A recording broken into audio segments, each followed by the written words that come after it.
घर में कोई पितृदोष है, आपके लिए बता दूं कि जिस व्यक्ति के कुंडली में अथवा उसके घर में पितृदोष है तो उसको भागवत जी का मूल पारायण जरूर करवाना चाहिए। यदि आपने भागवत जी का श्रवण पान कर लिया तो आपके घर से मुक्ति, पितृदोष समाप्त हो जाएगा। पुत्र आदि नहीं हो रहे हैं तो हरिवंश पुराण का श्रवण करें, है?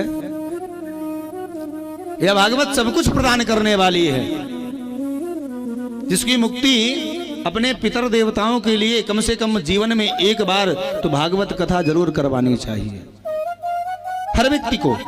वो कोई भी है, हम हैं, आप हैं, कोई भी है, जीवन में अपने पितरों के लिए, उनकी संतुष्टि के लिए। क्योंकि हम इतने बड़े हुए हैं तो पितर देवताओं की बड़ी कृपा है।